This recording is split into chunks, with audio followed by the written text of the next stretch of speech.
देश दुनिया की रखे खबर, हर रोज हर शाम कानों कान सुनते रहें द लेंस पॉडकास्ट। रहे अपडेट लेंस के साथ।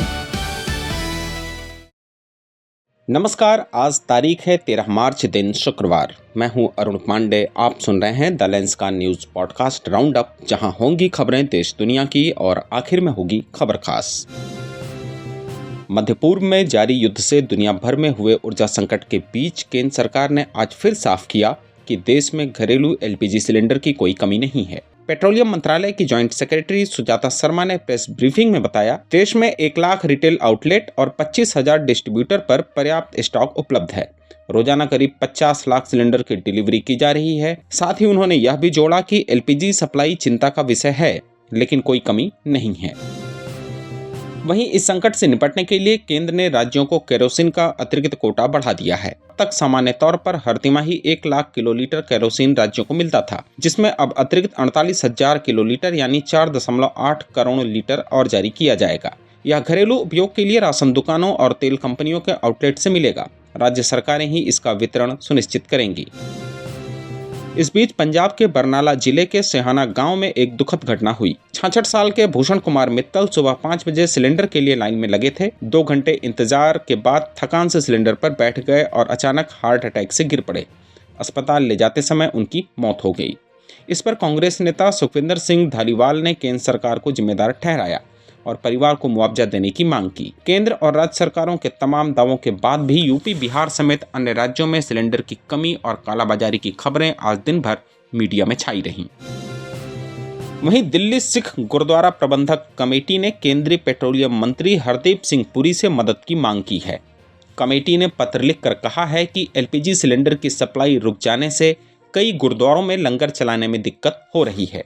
बड़े गुरुद्वारों में पाइपलाइन से गैस आती है, लेकिन छोटे गुरुद्वारों में लंगर सिर्फ एलपीजी सिलेंडर पर ही बनता है। कमेटी ने केंद्रीय मंत्री से अपील की है कि लंगर सेवा बिना रुके चलती रहे। इसके लिए एलपीजी सिलेंडर की नियमित और पर्याप्त आपूर्ति सुनिश्चित की जाए। अब खबर सुप्रीम कोर्ट के एक अहम फैसले से जुड़ी। एनसीईआरटी की कक्षा 8 की सामाजिक विज्ञान की पाठ्य पुस्तक विवाद मामले में सुप्रीम कोर्ट ने अहम फैसला सुनाया। कोर्ट ने किताब में न्यायपालिका में भ्रष्टाचार वाले चैप्टर की मंजूरी देने वाले 3 शिक्षाविदों पर आजीवन प्रतिबंध लगा दिया है।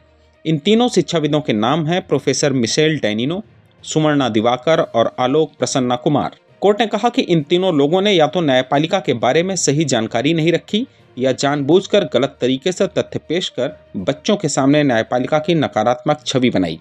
इसलिए इन तीनों को अब किसी भी सरकारी या सरकारी सहायता वाली संस्था, परियोजना या एनसीईआरटी से जुड़े किसी भी काम में शामिल नहीं किया जाएगा। सभी राज्यों और संस्थाओं को तुरंत इनसे संबंध तोड़ने का आदेश कोर्ट ने दिया है। मुख्य न्यायाधीश सूर्यकांत की अध्यक्षता वाली पीठ ने केंद्र सरकार को निर्देश दिया कि वह सोशल मीडिया पर उन लोगों की पहचान करे जो इस विवादित सामग्री का समर्थन कर न्यायपालिका को बदनाम करने की कोशिश कर रहे हैं। कोर्ट ने कहा कि ऐसे शरारती तत्वों के खिलाफ सख्त कार्रवाई होगी। प्रधानमंत्री नरेंद्र मोदी आज असम के दौरे पर थे, जहां उन्होंने गुवाहाटी में लगभग 19,680 करोड़ रुपए की परियोजनाओं का लोकार्पण और आधारशिला रखी। ये परियोजनाएं मुख्य रूप से इंफ्रास्ट्रक्चर और ऊर्जा क्षेत्र से जुड़ी हैं। इस मौके पर उन्होंने चाय बागान मजदूरों को जमीन के पट्टे वितरित करने की योजना शुरू की। साथ ही देश भर में 9 करोड़ से ज्यादा किसानों के लिए पीएम किसान योजना की 22वीं किस्त भी जारी की। इसके तहत योग्य किसानों के बैंक खातों में 2,000 रुपए सीधे ट्रांसफर किए जा रहे हैं। पीएम मोदी का यह असम में पिछले 4 महीनों में चौथा दौरा है। राज्य में विधानसभा चुनाव की तैयारियां चल रही हैं।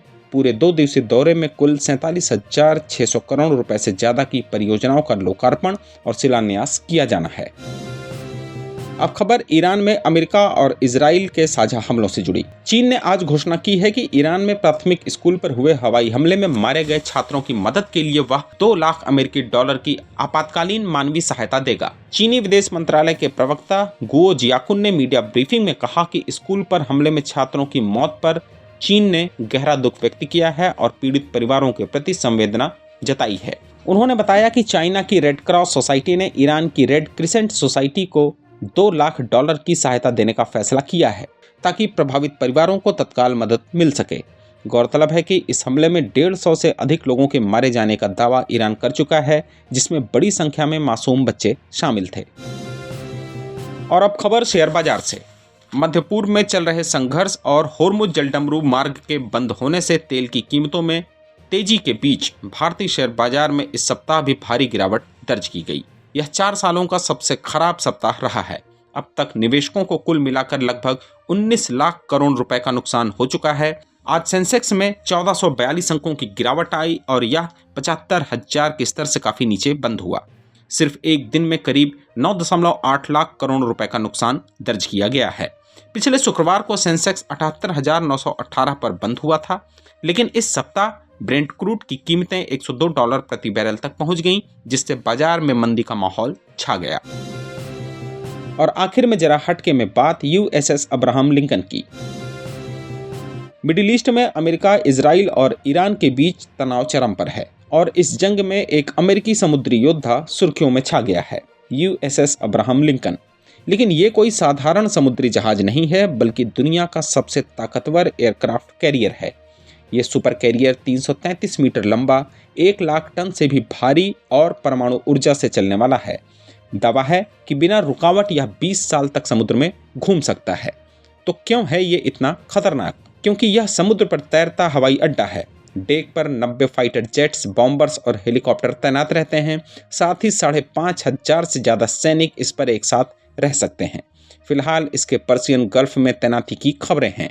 ईरान की तरफ से खबरें यह भी हैं कि उसने इस एयरक्राफ्ट कैरियर पर मिसाइलों से हमला किया है। हालांकि ईरान के दावों को अमेरिकी सेना के प्रवक्ता और मीडिया नकारती रही है। तो आज के लिए बस इतना ही। कल होगी फिर मुलाकात नई खबरों के साथ। खबरों को विस्तार से पढ़ने के लिए विजिट करिए हमारी वेबसाइट thelens.in। यूट्यूब के अलावा हमारे पेज को X, फेसबुक और इंस्टाग्राम पर भी फॉलो करें। शुक्रिया। देश दुनिया की रखी खबर हर रोज हर शाम कानो कान सुनते रहें द लेंस पॉडकास्ट। रही अपडेट लेंस के साथ।